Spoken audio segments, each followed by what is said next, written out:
Salut tout le monde, c'est l'investisseur, j'espère que vous allez bien. Aujourd'hui, toute nouvelle vidéo où on va parler d'une série Pokémon qui a longtemps été sous-cotée et ça y est, voilà, elle est enfin mise à sa juste valeur sur le devant de la scène tout simplement. Il y a un an à peu près, j'en faisais la promotion de cette série, je disais que le TB allait péter très rapidement, voilà, que les cartes je les trouvais incroyables.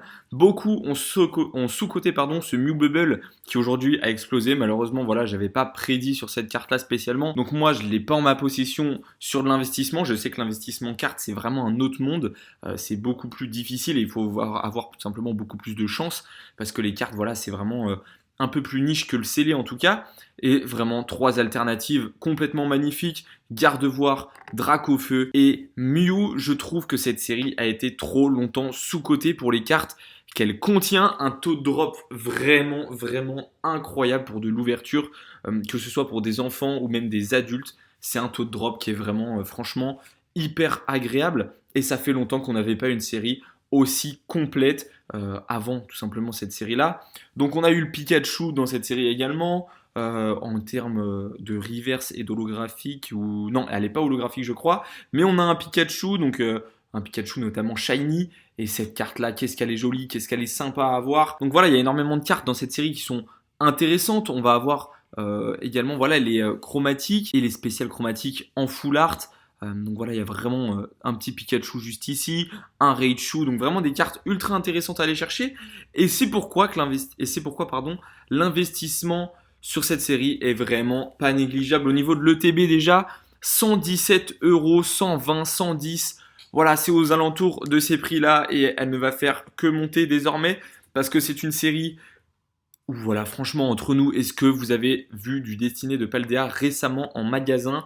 Elle est introuvable, ça fait ultra longtemps que je ne l'ai pas vue. Alors, il va sûrement y avoir un restock un jour, mais pour l'instant, voilà, on n'en entend jamais parler. Donc, je continue à croire que cette série n'en aura pas pour l'instant, mais le jour où elle va en avoir, il va vraiment falloir sauter dessus parce que c'est une série qui certes, si elle a un restock, aura forcément une baisse de prix sur le marché, mais aujourd'hui, il n'y a aucune raison d'avoir une baisse de marché pour le moment. Donc je vous invite franchement à vraiment aller rechercher les petits produits à prix intéressant sur cette série. Le bundle ultra intéressant également. Avec le petit Pikachu, je le répète encore une fois, le bundle sera un item de collection ultra recherché dans les années à venir. Pourquoi? Parce que le bundle est arrivé depuis peu sur les séries Pokémon. Et si la hype continue dans les années à venir, eh bien écoutez, les premiers bundles seront ultra recherchés et Destinée de Paldea en fait partie. Surtout que pour moi, c'est l'un des plus beaux bundles sortis jusqu'ici sur Écarlate et Violet. Alors n'hésitez pas vous à me dire un petit peu votre bundle préféré de ce qui est déjà sorti. Le 151 est très joli, mais je le trouve un petit peu basique. Celui-là, je le trouve un petit peu plus voilà, coloré, un petit peu plus féerique, plus dans un univers de Pokémon voilà, enfantin. Et franchement, ça j'adore. Surtout Destinée de Paldea, c'est l'une des séries qui est vraiment faite pour les enfants. Il y a vraiment tous les Pokémon ultra appréciés. Voilà, Dracofeu et Pikachu dans la même série. Quand il y a ça, c'est vraiment le combo parfait tout simplement pour de l'ouverture. Donc c'est pour ça que je la trouve ultra sympa. Et dernier petit point, on va parler des tripacks. Alors, les tripacks, voilà, c'est assez compliqué d'aller en chercher aujourd'hui parce qu'ils sont extrêmement bien montés. Mais c'est dire à quel point ils sont recherchés. À partir du moment où on a un tripack à 38 euros sur une série qui est voilà, plutôt récente, je pense que c'est vraiment montrer que cette série est ultra intéressante. C'est montrer la force de cette série dans l'avenir et aller chercher, voilà, pourquoi pas des coffrets. Je sais qu'il y a eu des coffrets destinés au Paldea, on peut aller les chercher en direct. Hein. Ils étaient disponibles l'année dernière en magasin, tout simplement, à prix assez intéressant. Je me rappelle à Noël, voilà, il y a eu énormément de stock de ces coffrets-là et regardez le prix auquel ils se revendent aujourd'hui. Je rappelle que l'année dernière, ils étaient à environ 60-65 euros pour les coffrets. Donc c'est vraiment des coffrets qu'il fallait aller chercher l'année dernière. Malheureusement, on ne pouvait pas forcément le prédire sur ces coffrets-là parce qu'ils étaient assez difficiles à vendre, chers de base. Aujourd'hui, ils le sont d'autant plus. Mais au vu du nombre de boosters qu'il y a à l'intérieur, je vous invite vraiment à vous renseigner sur ces coffrets-là parce que si les boosters continue d'exploser, tout simplement ça va être vraiment la folie sur les mois, les années à venir sur cette série-là. Allez, et on va finir cette petite vidéo avec 2-3 petits items qui me font dire que cette série tout simplement va continuer d'augmenter. Déjà, c'est des cartes alternatives qui cote, donc avec ce Mew Bubble notamment, à 400, 350 euros, qui a explosé récemment, voilà, il y a à peu près 2 mois, qui a explosé vraiment très très fort. Et une fois qu'elle est gradée, ben, franchement, voilà, on peut le voir juste ici, PSA 10, c'est 810 euros.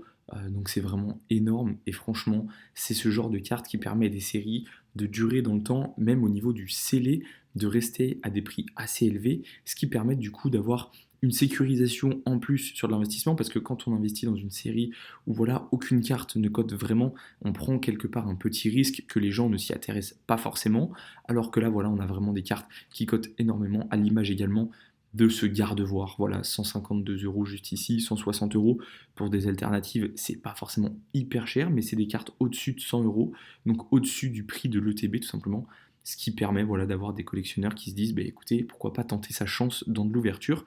Et c'est toujours cool sur des séries comme ça d'avoir vraiment des bonnes cartes qui permettent à la série de se maintenir. Et on va terminer cette série qui fait que pour moi c'est l'une des meilleures en termes d'items sur le bloc écarlate et violet, ça va être au niveau de la Pokébox. Juste ici, pardon, une Pokébox à l'effigie de Dracofeu, peut-être l'une des plus belles Pokébox d'écarlate et violet. Elle a déjà fait un x2 tout simplement, à l'effigie de Dracofeu Shiny. Donc je la trouve franchement magnifique. J'hésite à m'en procurer une, même pas pour de l'investissement, mais pour de la collection à ce point-là, tellement qu'elle est vraiment super belle.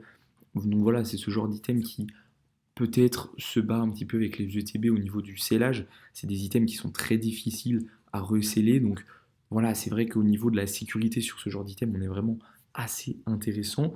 C'est vraiment un effet premium, également une ETB, c'est vraiment du carton, alors que les Pokébox, c'est vraiment métallique, donc c'est un vrai item vraiment très joli, très sympa à voir, et de nombreux collectionneurs pardon, les collectionnent justement. Donc ce genre d'item sur ce genre de série, c'est également hyper important d'aller les chercher à ce prix-là, parce qu'en magasin, des Pokébox, c'est très très très très rare que ça revienne en magasin. Donc au final, on ne prend pas vraiment de risque sur un réassort. C'est pas comme du booster en loose ou de la display. Là, c'est vraiment des réassorts très très rares. Donc moi, écoutez, je vous invite à vraiment vous renseigner sur Destinée de Paldea. Il y a un an, j'en faisais déjà la promotion de cette série. Aujourd'hui, je continue d'en faire la promotion et je continue à dire que les cartes à l'intérieur de cette série vont petit à petit augmenter, parce que moins il y en aura sur le marché, forcément plus ça va augmenter. Et toutes les petites shiny, c'est hyper sympa de faire un master set avec ce genre de choses, tout simplement parce que ça change de toutes les autres séries. Sur les autres séries, on n'a pas forcément de shiny, on n'a pas forcément de Pokémon comme Pikachu, comme Dracofeu, comme Gardevoir, comme Mew. Voilà, et là on a vraiment des Pokémon ultra intéressants, et surtout les items sont encore abordables, pas comme voilà, Destinée Occulte, Destinée Radieuse, voilà, toutes ces séries qui ont explosé. Et bien aujourd'hui, Destinée de Paldea est peut-être destinée à faire pareil. Donc je vous invite vraiment à vous renseigner sur cette série. Donc voilà pour cette petite vidéo, j'espère qu'elle vous aura plu. N'hésitez pas à me laisser un petit commentaire sur vous. Est-ce que vous avez investi du coup sur Destinée de Paldea? Qu'est-ce que vous pensez de cette série? Est-ce que vous êtes fan? Est-ce que vous êtes un peu moins fan? Il y en a qui ne sont pas forcément hypés par cette série. Donc voilà, n'hésitez pas à me mettre tout ça en commentaire, à vous abonner. Et moi je vous retrouve très rapidement pour une toute nouvelle vidéo. Allez, salut!